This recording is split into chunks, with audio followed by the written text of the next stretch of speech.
Shalom, selamat berjumpa lagi dengan saya Pendeta Konstantian Eding. Salam jumpa.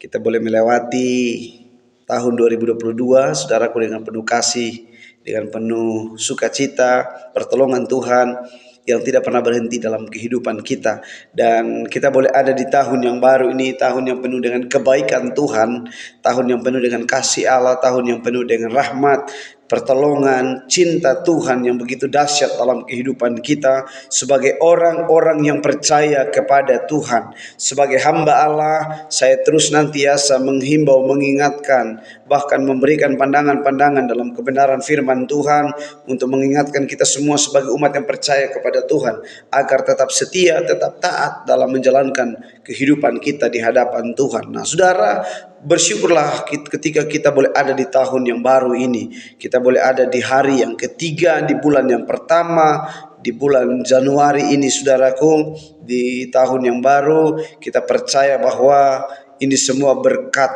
kemurahan Allah, kebaikan hati Tuhan. Nah, saudaraku, saya sangat merasa terganggu ya, karena ada beberapa hal yang kita boleh saksikan dan simak di mana momen-momen Natal ada beberapa hal yang terjadi khususnya di negara kita Indonesia ini.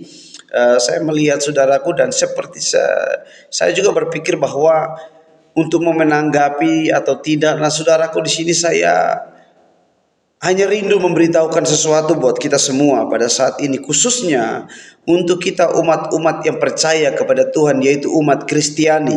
Dimanapun Anda berada, yang ada di belahan bumi ini, bahkan yang ada di negara Indonesia yang tercinta ini, ya saudaraku, beberapa hal firman Allah yang saya ingin sampaikan buat kita semua. Nah, saudara perlu mengingat bahwa ketika kita mengikut Tuhan, itu ada banyak hal yang akan terjadi dalam kehidupan kita.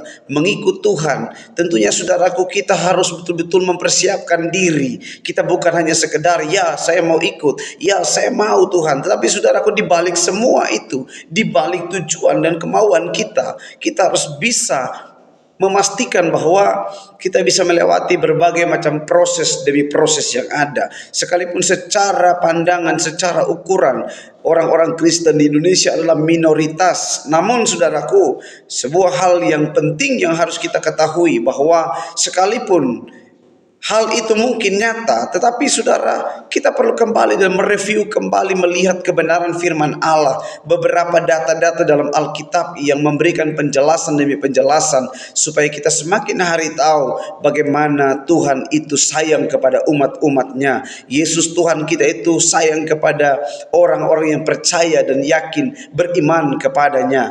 Nah, saudaraku, saya ingin memberitahukan kita lewat firman Allah pada saat ini, dan kiranya saudara tetap kuat semangat menjalani tahun ini. Saudara, kita buka di dalam kitab Roma pasal 12 ayatnya yang ke-17.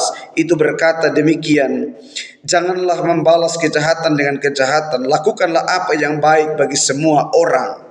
Nah, saudaraku, kata firman Allah ini, saudara, dalam kitab Roma, ini adalah sebuah hal yang sangat luar biasa. Beberapa kata ini dalam ayat yang 17 ini, saudaraku, satu ayat ini memberikan inspirasi penting buat kita. Dan sebagai hamba Tuhan, sebagai umat yang percaya kepada Allah, saudaraku, dimanapun kita berada, sekalipun saudara-saudara yang ada di daerah di Bogor sana yang mungkin merasa tersolimi, merasa tersakiti, bahkan terusik dengan suasana-suasana untuk menghadapi Natal, dan bahkan dilarang-larang untuk beribadah kepada Tuhan, dilarang untuk membangun gereja, dilarang untuk membuat persekutuan. Nah, saudaraku perlu tahu bahwa mungkin manusia itu melarang, tetapi ingat, Tuhan kita tidak tinggal diam. Tuhan kita adalah Tuhan yang sangat luar biasa. Tuhan kita adalah Tuhan yang mengerti. Dan saudaraku, perlu yang menjadi tugas kita sebagai sebagai umat yang percaya kepada Tuhan, kita bukan malah membalas kejahatan dengan kejahatan, kita bukan membangkang, kita bukan malah untuk mengadu argumen-argumen yang sehingga mengakibatkan sesuatu hal yang tidak diinginkan oleh Tuhan. Nah saudaraku, firman Allah berkata memang sebagai umat yang percaya kepada Tuhan, memang saudaraku kita harus berdiri dan memberikan sebuah keyakinan kebenaran firman Allah itu kepada siapapun yang kita jumpai. Namun satu hal yang perlu saya ingatkan bagi kita semua, hati-hati dalam berargumen, hati-hati dalam mengambil sebuah tindakan-tindakan dan membalas setiap jawaban-jawaban yang ada. Nah, saudaraku, firman Allah ini mengingatkan kita jangan membalas kejahatan dengan kejahatan, tapi balaslah kejahatan itu dengan berbuat baik. Nah, saudaraku, ada beberapa data-data dalam Alkitab. Salah satunya saudara dalam Injil Matius pasal 5 ayatnya yang ke-43 dan 44. Nah saudaraku, Injil Matius pasal 5 ayatnya yang ke-43 dan ayatnya ke-44, firman Allah berkata demikian, begini, kamu telah mendengar firman, kasihilah sesama manusia dan bencilah musuhmu. Ayat 44, tetapi aku berkata kepadamu, kasihilah musuhmu dan berdoalah bagi mereka yang menganiaya kamu. Saudara, kita bukan dihadirkan oleh Tuhan di setiap daerah, di setiap tempat, sekalipun mungkin kita ada di sekitar orang-orang yang mayoritas, kita mungkin minoritas. Tapi saudaraku, saya perlu beritahu kepada saudara-saudara, jangan pernah sampai keluar dari rel kebenaran firman Allah. Firman Allah itu, biarkan firman itu membungkus hidupmu, memproteksi dirimu, agar engkau terlindungi dari segala hal-hal yang mengintimidasi hidup saudara. Dan saya perlu juga saudara memberitahukan lewat dasar-dasar firman Allah ini dalam Matius 5 ayat 43 dan 44. Ini perkataan Tuhan Yesus. Tuhan bukan menyuruh kita untuk membenci musuh. Musuh berarti orang yang membenci kita. Musuh berarti orang yang saat di mana mau menjatuhkan kita, mau merusak kehidupan kita. Itu adalah musuh. Tapi saudaraku, apakah kita harus membenci mereka? Apakah kita harus berdiri saudara dan membuat sesuatu di luar dari kehendak Tuhan? Saudara perlu ingat satu ayat firman Tuhan berkata bahwa pembalasan itu adalah hak Tuhan, dan biarkan Tuhan yang bertindak. Saudara, ketika Tuhan yang bertindak, tidak ada satupun yang akan melawan. Dan orang-orang yang mencoba mengusik orang-orang percaya, orang-orang Kristen, dia akan mengalami hal yang sangat tragis. Saudaraku, tidak perlu kita berpikir, kita cukup jalani tugas kita sebagai umat-umat yang percaya ya kepada Tuhan. Cukup jalani tugas kita, pekerjaan kita. Jika engkau seorang pelayan Tuhan, seorang pendeta, seorang hamba Tuhan, seorang jemaat, mari jalani kehidupanmu di hadapan Tuhan. Berdoalah bagi musuhmu sesuai dengan firman Allah yang berkata dalam Injil Matius pasal 5 ayat 44 itu saudaraku. Dan saudara, berdoalah bagi musuh. Nah saudara, kenapa kita harus berdoa bagi musuh? Itu perintah Tuhan. Ketika kita berdoa bagi musuh kita, saudaraku, kita akan mengalami sebuah peluang, dan peluang itu semakin hari bertambah. Karena ikut Tuhan itu proses, kita harus pikul salib. Saudaraku, kita harus betul-betul menjalani kehidupan kita dengan dasar yang kuat, pondasi yang kuat. Di tahun, saya boleh katakan bahwa itu adalah kado tahun baru saudara buat kita. Kalau ada proses yang terjadi, ya itu proses. Tapi saudaraku, ingat, kita sebagai umat-umat Kristiani, umat-umat yang percaya kepada Tuhan, jangan pernah pantang menyerah. Jangan pernah pantang menyerah. Jalani kehidupan kita dengan penuh percaya kepada Tuhan. Saya melihat beberapa video itu saudaraku. Secara manusia saya juga ya tidak terima saudara. Secara manusiawi saya tidak mau seperti itu. Apalagi mengusik-ngusik agama, kepercayaan, mengusik-ngusik persekutuan orang. Nah saudaraku, tetapi saya kembali dan mengingat firman Tuhan bahwa jangan membalas kejahatan dengan kejahatan. Pembalasan itu hak Tuhan. Dan Roma ayat 40, Matius pasal 5 ayat 43 dan 44 sudah jelas berkata saudaraku, kita harus berdoa bagi musuh kita. Berdoa bagi musuh kita. Tetapi aku berkata kepadamu, kasihilah musuhmu dan berdoalah bagi mereka yang menganiaya kamu. Berdoa bagi mereka yang menganiaya kamu, garis bawahi menganiaya kamu.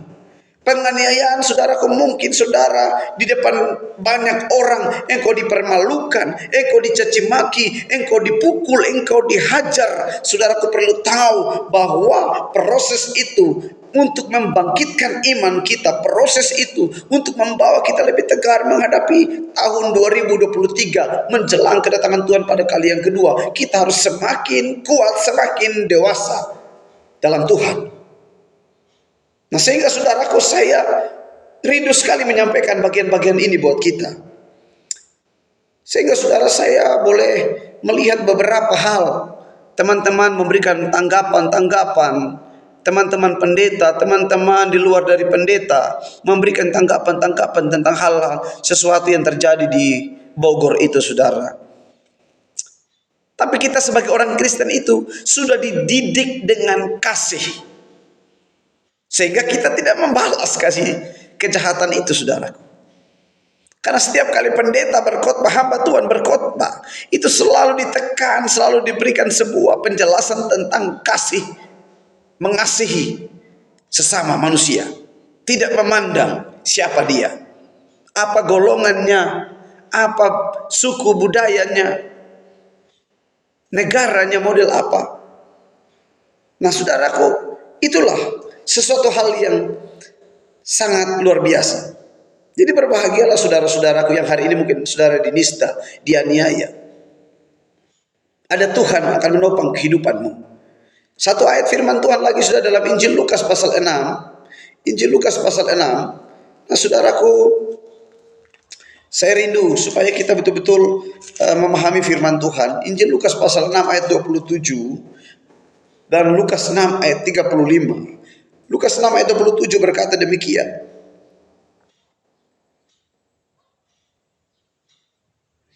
Tetapi kepada kamu mendengarkan aku berkata, kasihanilah musuhmu, berbuat baik kepada orang yang membenci kamu. Ini perkataan Tuhan Yesus. Judul besarnya, kasihilah musuhmu. Ayat 27, tetapi kepadamu yang mendengarkan, aku mendengarkan Yesus di sini. Aku berkata, kasihilah musuhmu, berbuat baik kepada orang yang membenci kamu. Berbuat baik kepada orang yang membenci kamu. Kadangkala itu menyakitkan. Orang yang mencaci maki kita, mengolok kita, menghina kita, kita harus mengasihi dia.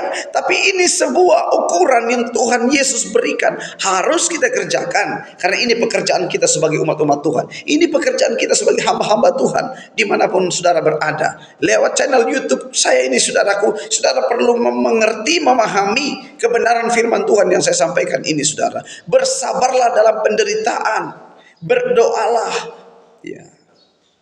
Jadi saudara, ketika kita bersabar, dalam kitab Roma 12 ayat 12 juga itu berkata, ya, saudara, Roma 12 ayat 12 juga berkata demikian, saudara. Kita kembali melihat dalam kitab Roma 12 ayat yang ke-12, bersukacita dalam pengharapan, sabarlah dalam kesesakan, dan bertekunlah dalam doa. Sabar dalam kesesakan, bertekun dalam doa, karena dalam doa itu ada kuasa, dalam doa itu ada mujizat, dalam doa itu ada jawaban yang Tuhan akan beri buat kita. Mungkin saat ini tidak ada gereja di Bogor, tapi satu saat gereja akan banyak di Bogor. Saya berdoa dalam nama Yesus. Tetapi kerjakan dulu tugas Tuhan, pekerjaan kita. Selanjutnya itu urusan Tuhan. Tuhan mau bangun gereja di situ kah? Mau buat semua itu dipulihkan oleh Tuhan? Tidak ada yang mustahil bagi Tuhan. Kota Niniwe Tuhan pulihkan, saudaraku.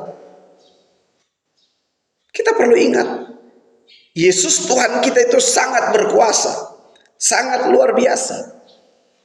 Jadi tidak perlu takut.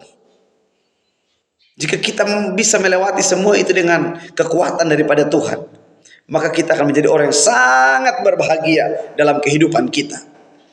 Nah, saudara, Lukas 6 ayat 35. Lukas 6 ayatnya yang ke-35 itu berkata demikian, celakalah kamu yang sekarang ini kenyang, karena kamu saudara, maaf, ayat yang ke-35, tetapi kamu kasihilah musuhmu dan berbuat baiklah kepada mereka dan pinjamkanlah dengan tidak mengharapkan balasan, maka upahmu akan besar dan kamu akan menjadi anak-anak Allah yang maha tinggi, sebab ia baik terhadap orang-orang yang tidak tahu berterima kasih dan terhadap orang-orang jahat. Ya. Tetapi kamu kasihilah musuhmu dan berbuat baiklah kepada mereka dan pinjamkanlah dengan tidak mengharapkan balasan. Ayo saudara, umat-umat Kristen dimanapun Anda berada, inilah firman Tuhan. Inilah maunya Tuhan kita Yesus Kristus. Lakukan kebenaran, berdiri di atas dasar firman Allah, pondasi firman Allah. Matius 10 ayat 39. Kalau orang yang kehilangan nyawanya karena Tuhan, dia akan dapat kembali, saudara. Tapi orang yang mempertahankan nyawanya, dia akan kehilangan nyawanya. Kehilangan nyawanya. Nah, Matius pasal 10. Ini datanya supaya lengkap, saudara. Ayatnya yang ke-39, saudara. Berkata, barang siapa mempertahankan nyawanya, ia akan kehilangan nyawanya. Dan barang siapa kehilangan nyawanya karena aku, ia akan memperolehnya. Saudara mungkin diperhadapkan dengan tantangan seperti itu. Didatangi banyak orang, dan ketika dalam persekutuan dibongkar dan lain sebagainya, saudara perlu ingat, Paulus adalah orang yang pernah ada di situ juga, saudara. Tetapi Tuhan menangkap dia untuk membawa orang-orang untuk datang kepada Yesus Kristus. Dia mengusik orang-orang yang bersekutu dengan Tuhan, membubarkan orang-orang yang memuliakan Tuhan. Tetapi Allah mengasihi Paulus, sehingga Paulus menjadi pemberita Injil yang luar biasa. Jadi saudaraku, saudara-saudaraku yang ada di Bogor, umat-umat Kristen, hamba-hamba Tuhan yang ada di sana, saudara tenang saja, jangan takut. Ada Yesus Isa Al-Masih, Putra Natal yang akan menolong hidupmu di tahun 2023 ini. Percaya bahwa akan ada gereja yang dibangun di Bogor dalam nama Yesus. Karena iman kita tidak salah kepada Tuhan Yesus. Yesus adalah Tuhan yang sudah memberikan jaminan-jaminan buat kita, memberikan pertolongan-pertolongan dalam kehidupan kita. Jadi kita tetap maju, tegar menghadapi semuanya, saudara. Karena data-data dalam Alkitab, kasihilah musuhmu. Jika dia lapar, kasih makan, tidak punya baju, kasih baju. Dan bahkan saudara berbuat baik dan berdoa kepada mereka, bukan doa supaya mereka masuk jurang, bukan berdoa supaya Tuhan murka atas mereka, tapi berdoa supaya mereka diampuni, dipulihkan Tuhan. Kita tidak tahu, saudaraku, mungkin mereka yang saat ini membenci, mencoba untuk mengusik, satu ketika Tuhan akan menangkap mereka untuk percaya kepadanya. Tuhan akan menangkap mereka untuk memuliakan Tuhan. Tidak ada yang mustahil bagi Tuhan. Semua akan terjadi. Itu iman kita. Berdoalah bagi mereka, karena akan terjadi mujizat. Bogor itu akan dipulihkan oleh Tuhan. Tuhan akan memulihkan daerah itu, tempat itu. Doakan di mana Anda berada. Doakan di mana Anda ditetapkan. Di kondisi yang sulit sekalipun, ada Yesus, ada Tuhan yang akan menolong kehidupanmu. Nah, saudaraku, Matius pasal 16 ayatnya yang ke-25 berkata demikian, saudara. Ayat yang ke-25 berkata, karena barang siapa mau menyelamatkan nyawanya, ia akan kehilangan nyawanya. Tetapi barang siapa kehilangan nyawanya karena aku, ia akan memperolehnya. Luar biasa, saudara. Barang siapa kehilangan nyawanya karena Tuhan, dia akan memperoleh nyawa itu kembali. Dan itu adalah perkataan Tuhan Yesus. Yesus sendiri menyampaikan perkataan-perkataan ini, saudaraku. Jadi kita jangan takut, jangan cemas. Tahun 2023 ini jalani kehidupan kita dengan penuh yakin di hadapan Yesus, bahwa hanya Yesus yang bisa menolong kita, hanya Yesus yang bisa memberkati kita. Sebagai hamba Allah, saya perlu menyampaikan bagian-bagian ini buat kita semua umat-umat Kristen dimanapun Anda berada, di seluruh Indonesia ini, dimanapun saudara berada, apapun organisasimu, apapun saudaraku, dimanapun engkau berada, percayalah Yesus menyertai engkau. Immanuel, Allah menyertaimu. Jangan perlu takut, karena ketika kita takut menghadapi proses itu, maka kita tidak akan mendapatkan nyawa itu kembali, kata firman Allah. Jadi barang siapa menjaga nyawanya, dia akan kehilangan nyawa itu. Tapi barang siapa menjaga nyawanya, barang siapa kehilangan nyawanya karena Tuhan, dia akan memperoleh nyawa itu kembali. Tapi standarnya adalah kerjakanlah tugas Tuhan. Pekerjaan kita ada banyak, saudara. Pergi dan beritakan firman Allah, baik dalam keadaan baik maupun tidak baik, ditolak maupun tidak ditolak, sampaikan firman Allah. Tidak usah pusing. Orang mau aniaya kita, caci maki, olok sama kita, maju terus. Saya pendeta Konstantian Etting, saya melayani, saya seorang pelayan Tuhan. Dan saudaraku perlu ingatkan kepada saudara, secara manusia pun saya juga sedikit memberontak, sedikit tidak setuju dengan hal-hal demikian. Tetapi saya kembali kepada Tuhan. Pembalasan adalah hak Tuhan. Jadi dari channel saya ini, semoga saudara yang mendengarkan diberkati oleh Tuhan, tetap kuat jalani tahun 2023 ini dengan penuh kasih Allah. Lakukanlah tugas Tuhan, maka engkau akan diberkati dimanapun Anda berada. Shalom, Tuhan berkati kita semua. Haleluya.